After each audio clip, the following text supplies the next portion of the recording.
कितनी क्लासेस हो गई आप लोगों की? एक क्लास हुई आप लोगों की। आज पहला दिन है आप सभी का? पहले भी क्लास कर चुके हैं। आज की यहाँ क्लास पहली क्लास है। मेरी क्लास आज आप लोगों को जो मुझे स्टार्ट करनी थी वो 10:45 से स्टार्ट करनी थी। Now timing is 12:10। तो जो मेरा टाइम था वो थोड़ा उधर निकल गया। फिर भी एक प्रोसेस है क्लासेस का, तो मुझे आज आपके साथ जो मुझे इंस्टीट्यूशन से ऑर्डर हुआ है आपके साथ क्लास को डिस्कस करने के लिए, वो करंट इश्यूज को लेकर के हुआ है। करंट इश्यूज के अगर हम बेसिक पार्ट पे जाए, जिसको कि हम सामान्य रूप से करंट इश्यूज कहते हैं, उसका जो डेप्थ पार्ट है उसी को हम कंटेम्प्रेरी इश्यूज कहते हैं। करंट एक सामान्य शब्द है जो हम एक विद्यार्थी के रूप में उसको एक्सेप्ट कर लेते हैं, बट उसका जो तैयारी का पार्ट है उसी को हम कंटेम्प्रेरी इशू कहते हैं। कंटेम्प्रेरी इशू को आप में से कितने लोग जानते हैं? उसको क्या कहेंगे? अगर उसको डिफाइन करना हो या परिभाषित करना हो तो आप में से कोई कर सकता है उसको? जैसे मैं एग्जांपल देता हूं आपके लिए, एक माइंड सेट करते हैं पहले कि अभी कोरोना का इंपैक्ट रहा, काफी लंबे समय तक रहा। कोरोना अभी चला गया सपोज करिए, तो ये जो आपका प्रेजेंट सिनेरियो चल रहा है इसको हम किस नाम से बुला रहे हैं? इस समय की जो सोसाइटी है उसको हम क्या कह रहे हैं? Just asking question. ये क्वेश्चन पूछने के लिए नहीं है, ये क्वेश्चन समझने के लिए है। जब हम कंटेम्प्रेरी इश्यूज की बात करते हैं तो कंटेम्प्रेरी इशू का मतलब क्या होता है? कोई बता सकता है? Short term. हाँ, शॉर्ट टर्म इशू। हाँ बताए, बैठ के खड़े नहीं होना। मानवीय एवं प्राकृतिक रूप से प्राकृतिक अनियमितताओं से उत्पन्न हो रहे क्रियाकलाप से जो इशू उभर के सामने आ रहे हैं, हाँ वे है समकालीन या वो भी है, हाँ वही से कंटेम्प्रेरी इशूज है। ठीक है। एक आपने इसकी पारिभाषिक व्याख्या की कि कंटेम्प्रेरी इश्यूज किसको कहते हैं, यानी सोसाइटल अगर हम प्रेजेंस देखें कि एक सामाजिक प्राणी के रूप में जो हमारे आसपास की कंडीशन है उसमें जो भी बदलाव आ रहे हैं, चाहे वो बदलाव आर्थिक हो, सामाजिक हो, राजनीतिक हो, पर्यावरणीय हो, इन सारी चीजों को यदि हम कलेक्ट करते हैं तो उसको हम कंटेम्प्रेरी इश्यूज के रूप में डिफाइन करते हैं। ठीक है। लेकिन अगर मैंने एक क्वेश्चन आपसे पूछा कि कोरोना अभी समाप्त हुआ और उस कोरोना को अभी प्रेजेंट सिनेरियो में हम किस रूप में डिफाइन कर रहे हैं, उसके लिए टर्म क्या यूज हो रहा है, तो आप में से कोई उसका आंसर दे सकता है? और ये तमाम सारे न्यूज़पेपर्स में अभी लगातार आए हैं, जितने भी हम सोशल इश्यूज देखेंगे उनमें ये इश्यूज आया है। तो अभी की सोसाइटी को हम क्या बोल रहे हैं? New normal society.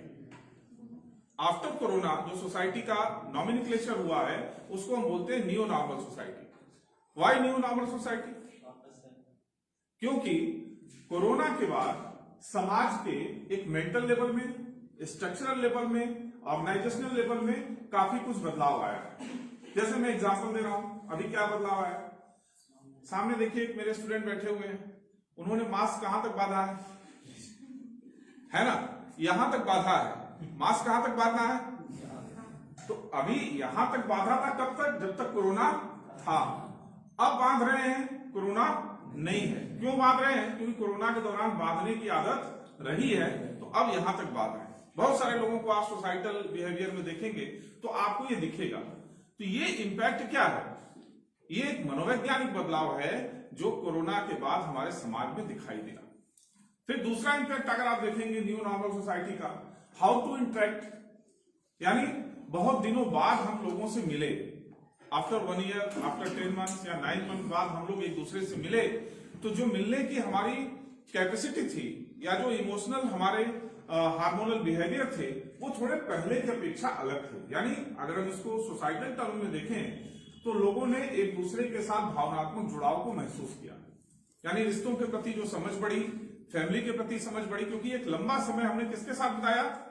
परिवार के साथ बिताया। और पीछे का अपना 20 साल 15 साल हम देख लें तो परिवार के साथ हमारे समय बिताने के टाइम जो था वो कम हो गया था, और इस 1 साल में हमने फैमिली के साथ ज्यादा समय बिताया।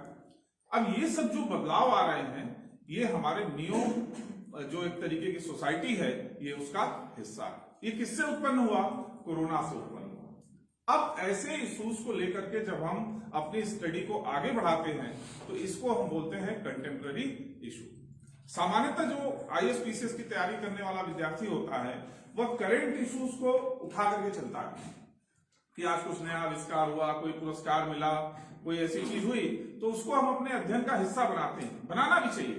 लेकिन बेसिक थॉट के रूप में अगर आप यूपीएससी के एस्पिरेंट हैं तो आपको ये समझना पड़ेगा कि उनसे कुल मिला करके 8 या 10 क्वेश्चन ही आएंगे। अगर ओवरऑल हम क्वेश्चन की बात करें तो वो कंटेम्पररी इशू से आएंगे जिनकी संख्या आपके पेपर में 50 से 60 होगी।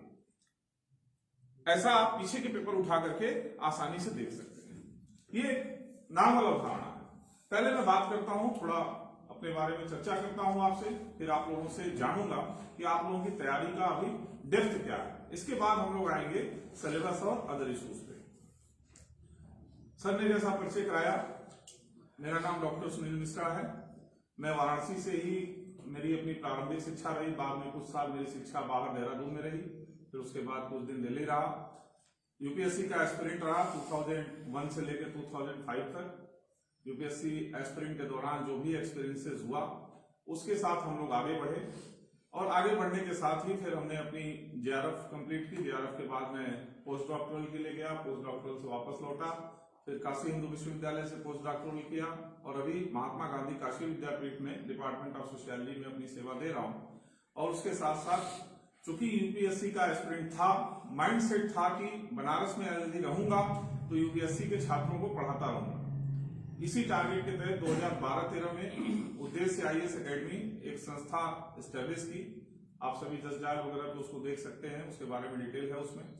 इस संस्थान में भी ज्यादातर क्लासेस मेरी जो चलती है वो मॉर्निंग और इवनिंग शिफ्ट में चलती है, जिसमें मैं IAS-PCS और UGC नेट के बच्चों को ही पढ़ाता हूँ। बाकी SSC बैंक की क्लासेस नहीं लेता हूँ क्योंकि मैंने SSC बैंक कभी दिया नहीं है। तो मेरा एक टारगेट है कि सिविल सर्विसेज के एस्पिरेंट को कितनी हम फैसिलिटीज प्रोवाइड कर सकते हैं, बनारस में एक एनवायरनमेंट प्रोवाइड कर सकते हैं, उसी के लिए काम करना है। बाकी डॉक्टर सुनील मिश्रा सोशियोलॉजी के नाम से मेरा यूट्यूब चैनल है, उस पर जो भी मेरे लेक्चर्स हैं, स्पेशली जो आप लोग सोशियोलॉजी के थॉट्स न देख करके, अगर आप देखें कि IAS में जो आपका GS का 4th पेपर है एथिक्स और मोरालिटी का, उसके रिगार्डिंग मैंने ज्यादा इस चैनल को इंट्रोड्यूस किया है क्योंकि उसमें ज्यादातर लेक्चर मेरे उसी टॉपिक को लेकर के हैं, जैसे रिलीजन क्या है, कर्म क्या है, पुरुषार्थ क्या है। इनके जो क्वेश्चंस आते हैं इनको लेकर के बहुत डायलेमा होता है, तो उसको लेकर के मैंने ये चैनल बनाया है। बाकी यहाँ की जो मेरी यात्रा रही है 2008 में, जब से ये संस्थान प्रारंभ हुआ, यहाँ बेसिकली SC/ST के स्टूडेंट्स के लिए पढ़ाई होती थी, और यहाँ पे 10, 15 या 20 या 25 स्टूडेंट बैठे होते थे, तब भी हमने इसको पढ़ाया।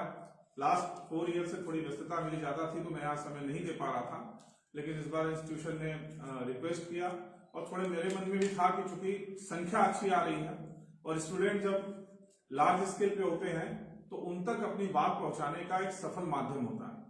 तो इसके लिए मैं सरकार को भी धन्यवाद देता हूं कि आप सभी लोगों को एक जगह इतनी अच्छी सुविधा देने का प्रयास किया, और आप सब एस्पिरेंट के रूप में यहाँ उपस्थित हैं।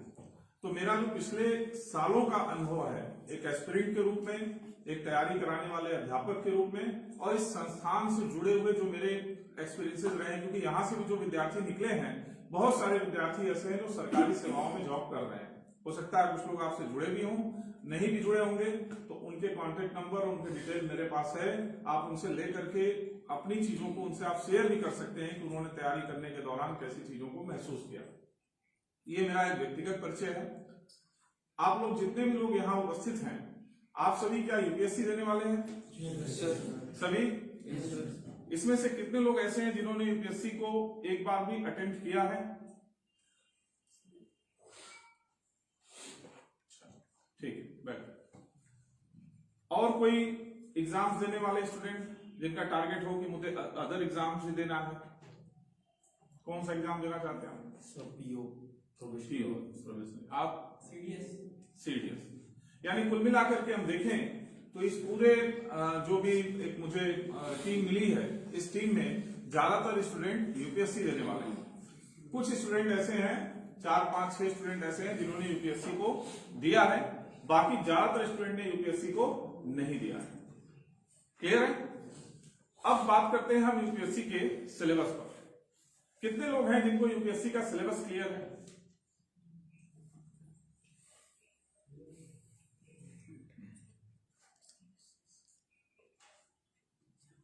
सिर्फ 4 या 5 लोगों ने हाथ उठाया है। हाथ नीचे कर दो। देखिए, एक बेसिक माइंडसेट पहले आपको करना पड़ेगा, being a aspirant of civil services, क्योंकि हमें जो तैयारी करनी है ना, इस तैयारी का पहला प्लेटफॉर्म हमारा है कि हम अपने सिलेबस को जानते हैं कि नहीं जानते। क्योंकि ज्यादातर लोग तैयारी लंबे समय तक कर लेते हैं, 1 2 साल 3 साल, और उनसे जब डिस्कस होता है कि आपका सिलेबस क्या है, आपके सब्जेक्ट की मार्किंग क्या है, तो उनको जानकारी नहीं होती। इसी से क्या होता है कि यूपीएससी देने वालों की संख्या वर्तमान में 8 लाख से 10 लाख होती है, फॉर्म भरने वालों की संख्या उससे भी ज्यादा हो सकती है, लेकिन जो रिजल्ट आता है वो रिजल्ट आने वालों की संख्या बहुत थोड़ी होती है। ये सीट की रिगार्डिंग बात नहीं कर रहा हूं, ये तैयारी के रिगार्डिंग बात है। तो उसकी पहली चीज क्या है? पहली चीज है कि आपको अपने सिलेबस का ज्ञान होना चाहिए। कोई मुझे बताए आप में से खड़े होकर के कि जो प्रीलिम्स का सिलेबस है वो कितने भागों में बटा है? हाँ बताइए। हाँ, कौन कौन सा? हाँ, जीएस में कितने मार्किंग है? और इसमें सीसेट में? और 3-4 मेन इंपॉर्टेंट है, मतलब रीजनिंग है, मैथ है और कंप्रीहेंशन, 3 दिन है, बाकी उसमें ग्राफ है, विश्लेषण वाला है, और जीएस में? जीएस में 7 सर, हिस्ट्री उसमें सब मेन है? नहीं सब मेन नहीं। हाँ सर, हिस्ट्री में फर्स्ट पेपर में हाँ सर मैं बांटा हूँ सर, पहले इन्वायरमेंट रखा हूँ, हाँ, उसके बाद इकोनॉमी, फिर मैं ज्योग्राफी, फिर पॉलिटिकल साइंस, फिर आखिर उसके बाद हिस्ट्री, नेचर डेवलप किया हूँ, आर्ट एंड कल्चर भी है सर उसमें। बैठे। देखिए, जैसा कि इन्होंने सिलेबस को डिफाइन किया, अब इन्होंने क्या कहा, 2 बातें कही, जीएस ये है और सीसेट ये है और सीसेट में ये मेन है। इस मेन को कहने का आशय क्या है? मैं इनकी बात से प्रभावित हूं, इसलिए प्रभावित हूं क्योंकि जब हम यूपीएससी का सिलेबस देखते हैं तो उसमें सीसेट का पेपर होता है क्वालिफाइंग। तो क्वालिफाइंग पेपर में हमें यह पता होना चाहिए कि हमें किस चीज पर मेहनत ज्यादा करनी है और किस चीज पे मेहनत कम करनी है। आपको समझना पड़ेगा कि यूपीएससी की तैयारी करना है, आपको परिणाम देना है एडमिनिस्ट्रेटिव ऑफिसर के रूप में, आपको शिक्षक नहीं बनना है। कहीं न कहीं कुछ न कुछ त्रुटियां रह जाती हैं, जिसके कारण से जो हमारी तैयारी का पार्ट है ना, वो ज्यादा नॉलेज गेन करने के चक्कर में चला जाता है।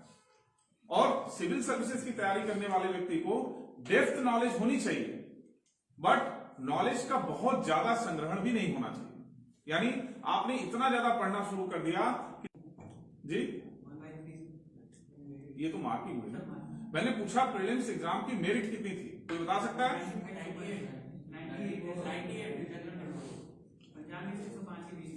95 से 105 के बीच में सर, यानी उसका परसेंटेज कितना हुआ? 50%। एग्जैक्टली।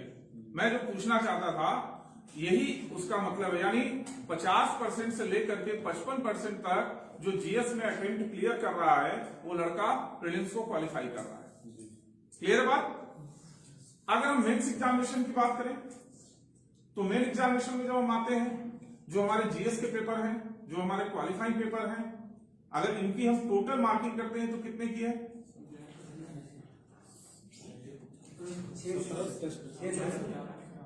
Total sir. हाँ, देखिए मैं इसलिए पूछ रहा हूं ये सब चीजें क्योंकि ये आपका काम है, ये मेरा काम नहीं। 1750। चलिए, साक्षात्कार के मार्क्स कितने हैं? 275। देखिए उसमें भी कोई 250 बोल रहा है, कोई 275 बोल रहा है। ये सब बातें सिर्फ इसलिए चर्चा में कर रहा हूं कि ये क्लास का मेरे हिस्सा नहीं है, लेकिन मैं आपको इशारा करने की कोशिश कर रहा हूं कि ये सारे काम आपके होमवर्क से जुड़े हुए हैं। आप जब बेहतर होमवर्क करके आएंगे तो क्लास में हम बात करेंगे उस लेवल से आगे की। और यदि आपने अपना होमवर्क अच्छा नहीं किया तो हम ज्यादातर समय जो टीचर आएगा वो कहां रह जाएगा? टीचर ऊपर चलेगा और आप अपना बेसिक होमवर्क नहीं कंप्लीट किए रहेंगे, इसलिए आपको आधी बातें समझ में आएंगी, आधी बातें समझ में नहीं आएंगी। तो जो आपकी मार्किंग हो गई, कितने की हो गई टोटल? 2025। अब इसका जो फाइनल परिणाम आया वो कितने परसेंट पर आया?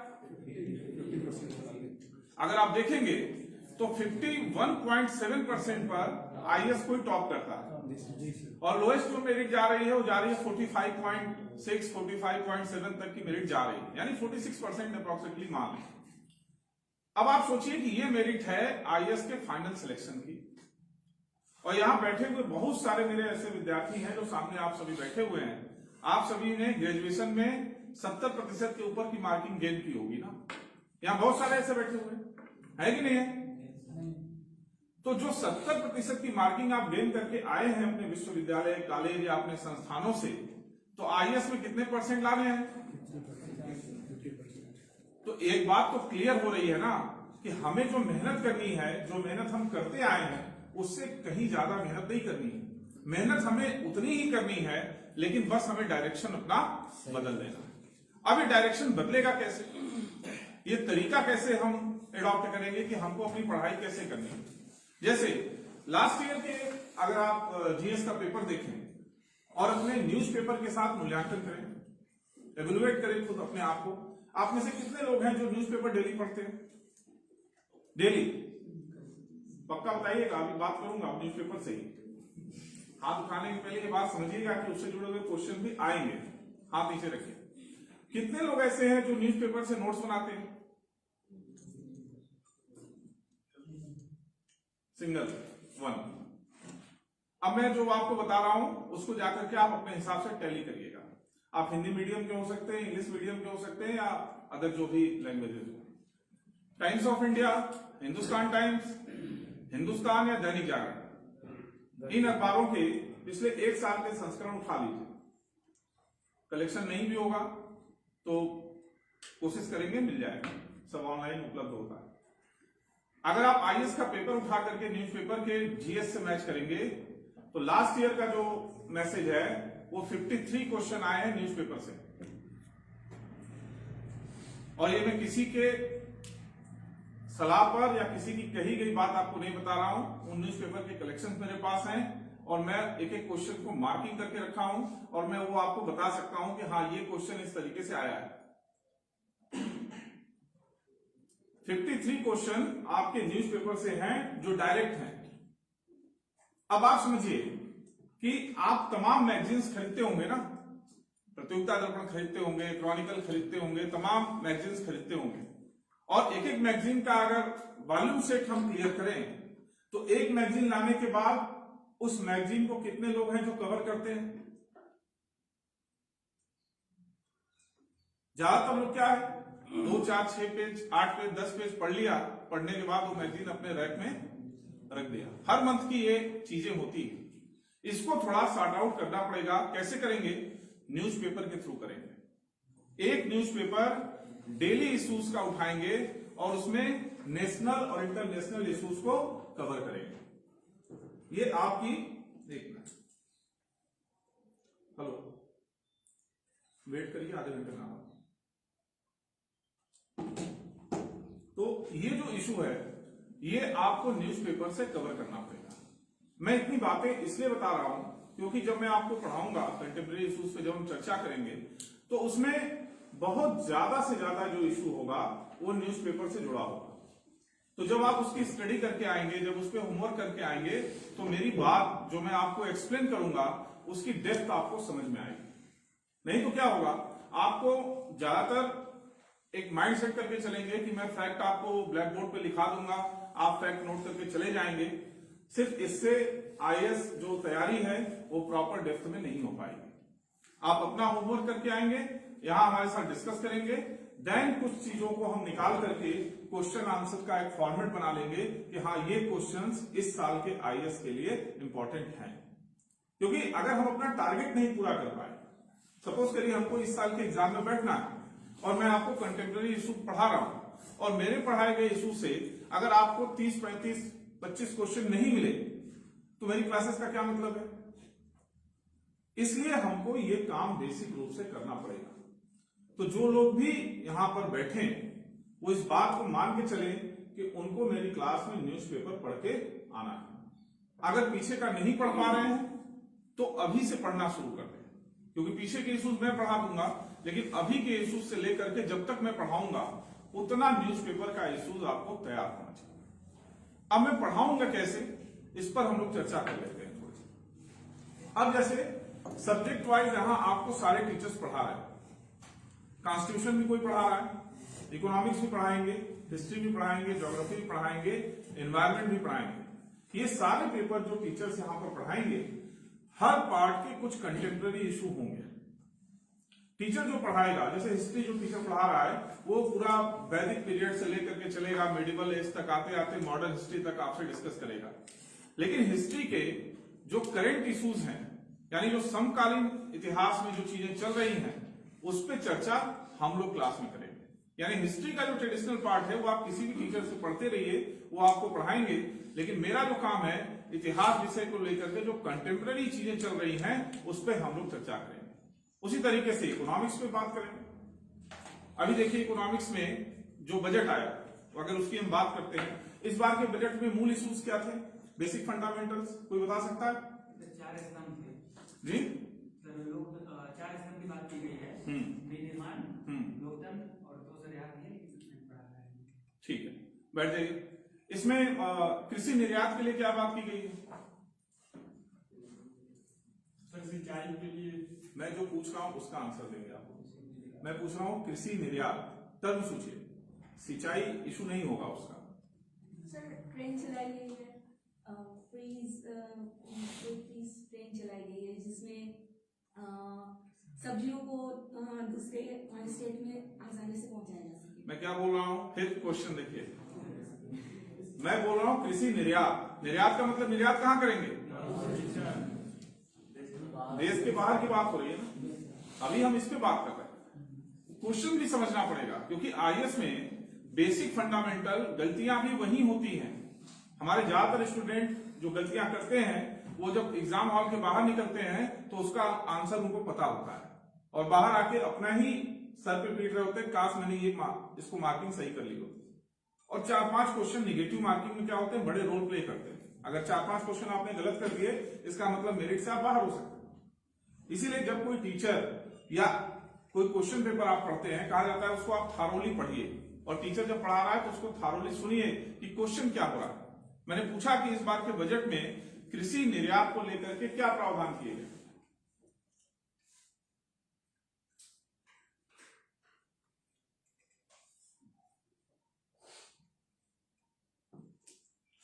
अब सोचिए, ये जो मैं क्वेश्चन पूछ रहा हूं, न इस क्वेश्चन को मैंने क्रिएट किया है और न ये क्वेश्चन मेरे द्वारा बनाया गया है। ये क्वेश्चन कहां से आया? अभी जो आपने पेपरलेस बजट की चर्चा सुनी होगी वहां से आया, बिल्कुल। और न्यूज़पेपर में लगातार 3 दिन 4 दिन इसी पर चर्चा होती रही। कितने एकलव्य स्कूल खोले जाने की योजना? ये मैं क्वेश्चन आपसे पूछ नहीं रहा हूं, एक माइंडसेट कर लीजिएगा कि क्वेश्चन मैं पूछ नहीं रहा हूं, मैं बस अवेयर कर रहा हूं आपको कि कंटेम्प्रेरी इश्यूज पे जब हम चर्चा करेंगे, जब हम बात को आगे बढ़ाएंगे, तो आपको ये बेसिक चीजें अपने माइंड में रख के चल। आखिर हम बात क्या करेंगे? और आईएएस की तैयारी करने वाला जो विद्यार्थी होता है उसके ऊपर प्रेशर इस बात का नहीं होना चाहिए कि वो आईएएस देना है। उसको इस बात का प्रेशर होना चाहिए कि हमको क्या करना है, तैयारी के लिए हमको जो करना है। यदि हम करते जाएंगे तो एक समय आएगा कि मेरिट की परीक्षा जो होगी उस मेरिट में हम आने की स्थिति में हो जाएंगे। बाकी बात की चीजें तय होती हैं कि हमारा फाइनल सिलेक्शन होगा नहीं होगा, उसमें कुछ बैरियर्स आ सकते हैं नहीं आ सकते हैं, क्योंकि उसके लिए बहुत सारी चीजें इफेक्ट करती हैं। आपने बहुत अच्छी तैयारी की, आपका परिणाम अच्छा आया, किसी कारण से स्वास्थ्य सही समय पे नहीं अच्छा रहा, क्योंकि एक दिन विशेष की बात होती, तो आप उस परीक्षा में मान लीजिए कमजोर हुए, लेकिन इससे आपका स्टॉक ऑफ नॉलेज तो नहीं कमजोर हुआ। तो अभी जो पढ़ाई करनी है वो अपने स्टॉक ऑफ नॉलेज के लिए करनी है, और उसका परिणाम क्या होगा, उसका परिणाम आप स्वयं समझेंगे। इसी को कहा जाता है नॉलेज इज पावर। जब स्टॉक ऑफ नॉलेज बढ़ता है तो वही आपको पावर क्रिएट करता है। तो इस पावर के लिए आपको न्यूज़पेपर पढ़ना पड़ेगा। अगर नहीं करेंगे तो फिर यही इश्यूज रहेंगे कि हमने अपनी आंखों के सामने से सारी चीजें निकाल दी, और जब एग्जाम पीरियड आया तो हमने उस पॉइंट को टच करना शुरू कर दिया। उठो, जागो और आगे बढ़ो, तब तक मत रुको जब तक कि लक्ष्य पूरा हो जाए। ये कथन किसका है ना? तो इससे हमको क्या लेना है? एक सेल्फ मोटिवेशन लेना है, और जब सेल्फ मोटिवेशन लेंगे तो हमारा टारगेट क्लियर होगा अपने इश्यूज को लेकर, और वो इश्यूज क्या है, जिस समाज में हम रह रहे हैं। आर्टिकल 370 में क्या हुआ, कोई बता सकता है? 370 क्या है?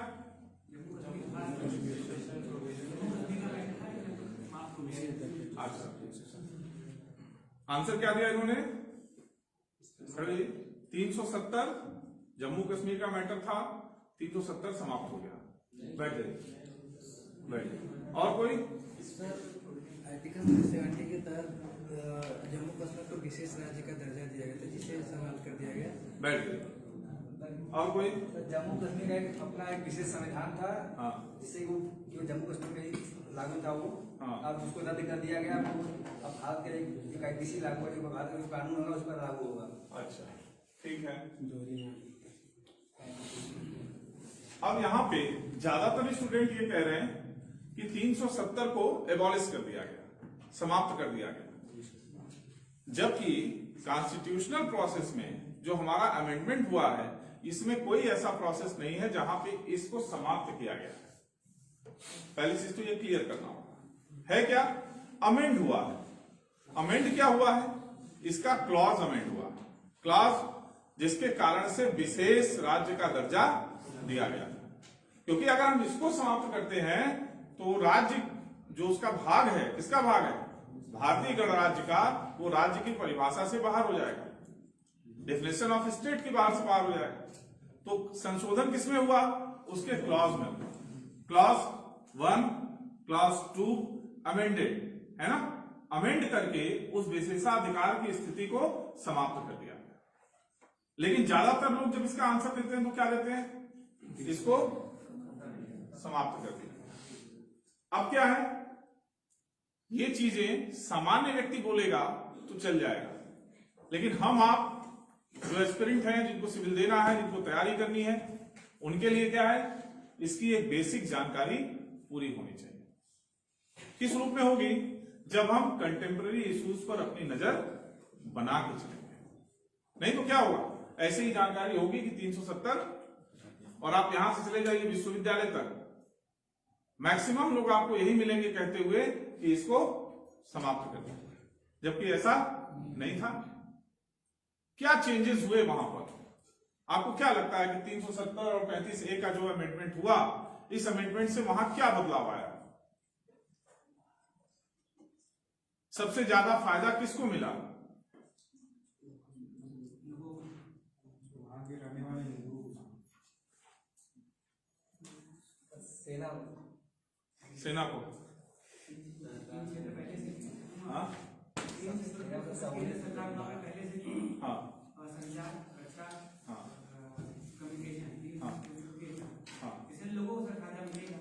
हाँ, क्योंकि और फंडामेंटल 35 से, क्योंकि कोई बाहर का व्यक्ति जम्मू कश्मीर अपनी अस्थायी संपत्ति खरीद नहीं सकता, हाँ, जो 35 में था। हाँ, और सर जो फंडामेंटल राइट्स है, हाँ, अगर कोई युवती है जम्मू कश्मीर के अंदर कोई बाहर का युवक शादी करता है तो उसे संपत्ति से बेदखल कर दिया जाता है, लोगों को फायदा मिलेगा।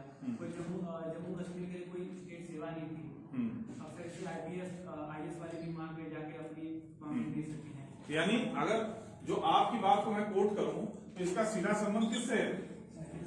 35A से है। यानी एक तरीके से अगर हम इसको डिफाइन करते हैं तो ये हमारा FR का इशू हो गया, फंडामेंटल राइट का इशू हो गया, कि वहां की जो मूल अधिकार की व्यवस्था थी उसमें परिवर्तन करने का कार्य इसके द्वारा किया गया। क्लियर है? यानी अब ये दो बातें कंटेम्पररी इशू से निकल के आई। लेकिन इसका एक जो बेसिक पार्ट था, जो आपको वहां की पर्टिकुलर अमेंडमेंट प्रोसेस से इस बात को समझ में आएगा जब आप उसका डेप्थ अध्ययन करेंगे, कि जम्मू कश्मीर की एक बेसिक ट्राइब्स है, एक बेसिक कास्ट है, जिसको हम बकरवाल के नाम से जानते हैं। वो वहां की बेसिक कास्ट थी और उसको मत देने का वहां पर अधिकार प्राप्त नहीं था। यानी लोकसभा के चुनाव में वोट करेगा, लेकिन विधानसभा के चुनाव में वो वोट नहीं करेगा। अब सोचिए कि जिसका जन्म वहां पे हुआ और उसको डेमोक्रेसी में राइट नहीं मिल रहा है, किसलिए नहीं मिल रहा है? एक पर्टिकुलर लीगल इशू के कारण। तो यहां पे सिटीजनशिप का जो इशू था, नागरिकता का जो प्रश्न था, वो वहां जाकर के क्लियर होता है इस अमेंडमेंट के द्वारा। तो तो यानी सिर्फ कॉन्स्टिट्यूशनल अमेंडमेंट को हम विधिक प्रक्रिया को इस रूप में न देखें कि उससे संवैधानिक क्या परिवर्तन आया, बल्कि यह भी देखना होगा कि वहां पर सामाजिक और राजनीतिक परिवर्तन उस अमेंडमेंट के द्वारा क्या आया। क्योंकि जब आप मेंस के क्वेश्चन एक्सप्लेन करेंगे और जब आपसे क्वेश्चन पूछा जाएगा तो आजकल ज्यादातर क्वेश्चन जो आ रहे हैं मेंस में वो अप्लाइड आ रहे हैं। पहले क्वेश्चन थ्योरेटिकल आते थे, यानी डायरेक्ट क्वेश्चन के रिगार्डिंग पूछे जाते थे कि 370 के संवैधानिक प्रावधानों पर अपने विचार लिखिए। आज पूछा जाएगा क्वेश्चन की 370 के संवैधानिक अधिकारों में जो संशोधन हुए हैं उससे जम्मू कश्मीर की सामाजिक और राजनीतिक व्यवस्था पर अपने विचार लिखिए। तब लिखने के लिए क्या है, आपको इनके सारे जो कंटेम्प्रेरी इश्यूज हैं उसको क्लियर करना पड़ेगा एक व्यापक तरीके से।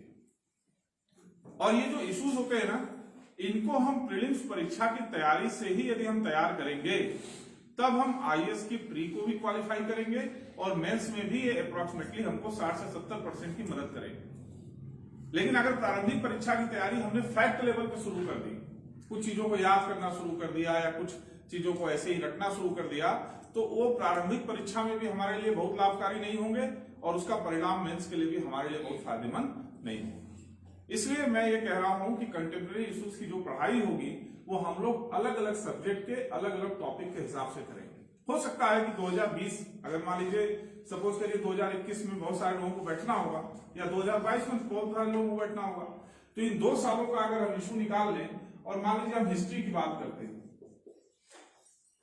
और हिस्ट्री से अगर कुल मिलाकर के इन 2 सालों में हमको 50 टॉपिक मिलते हैं जो कंटेम्प्रेरी इशू से जुड़े होंगे। भाई कुछ उत्खनन हुआ होगा, कुछ नए इतिहास से संबंधित सुधार हुए होंगे, कुछ ऐसे पॉइंट्स होंगे, कुछ ऐसे गेज होंगे जिनका अध्ययन हमको हिस्ट्री में करना है। अब ऐसे 50 क्वेश्चंस का सिलेक्शन करके इन 50 टॉपिक पे यदि हम डिस्कस करते हैं तो पिछले 2 साल के इतिहास का जो कंटेम्प्रेरी इश्यूज है ये हमारा एक तैयार हो। और आप देखेंगे कि उसके जो क्वेश्चंस हैं वो आपको बेसिक प्रीलिम्स एग्जाम में भी और फिर मेंस एग्जाम में भी जो हिस्ट्री का पेपर है वहां एक्सप्लेन करते समय काम आएंगे। यानी हमको जो भी कंटेम्प्रेरी इश्यूज में पढ़ना है वो टॉपिक वाइज पढ़ना है, हमें डायरेक्ट फैक्ट एनालिसिस पे नहीं जाना है।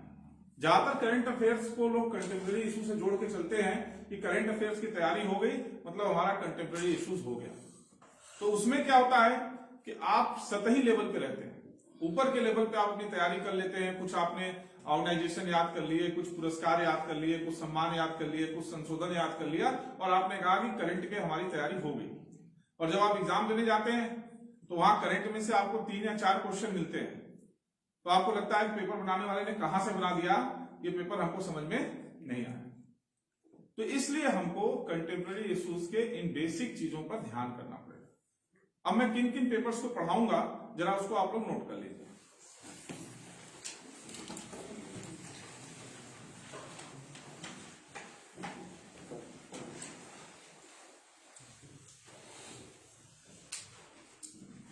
इसमें मैं स्टार्ट करूंगा आपके लिए कॉन्स्टिट्यूशन से। पहला जो पेपर कंटेम्प्रेरी इश्यूज का चलेगा वो कॉन्स्टिट्यूशन का होगा, दूसरा इकोनॉमिक्स, तीसरा हिस्ट्री, चौथा ज्योग्राफी,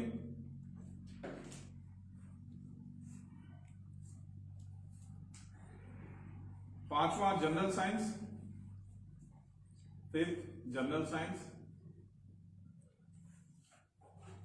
छठा एनवायरमेंट,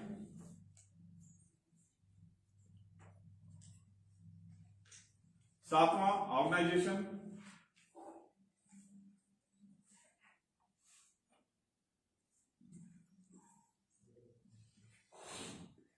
आठवां current issues of India, current issues of India,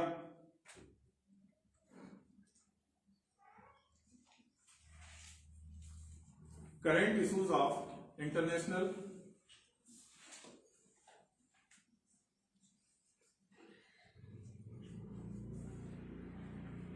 technology awareness, technology awareness,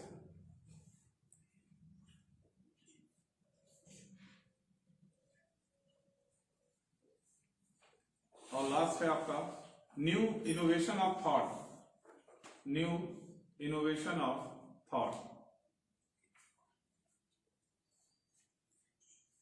ठीक है, अब ये जो पॉइंट्स हमने लिखे हैं, इन्हीं पॉइंट से हम 1 बाय 1 चलेंगे, और इसमें जो हमारा एक बेसिक नोट्स तैयार होगा वो न्यूज़पेपर से रिलेटेड होगा, आपके जो इंडियन सोसाइटी में चेंजर बिहेवियर है उसके हिसाब से होगा, और आप सभी इस नोट्स को अपने हिसाब से भी एक्सप्लेन करेंगे।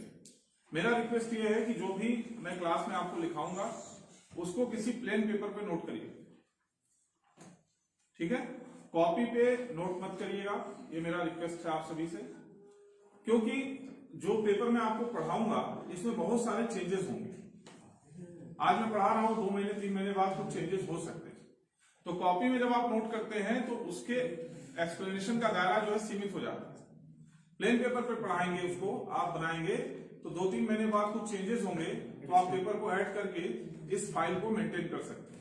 क्योंकि देखिए, आज आप तैयारी को स्टार्ट कर रहे हैं और अगले 2-3 सालों तक आपको अपनी तैयारी कंटिन्यू करनी है, तो इसमें जो भी चेंजेस आएंगे उस रिलेटेड टॉपिक से आपको वहीं पर उसको एड ऑन करना पड़ेगा। एड ऑन नहीं करेंगे, आप सोचेंगे कि मैं यहां नहीं कहीं और टॉपिक में लिख लूंगा,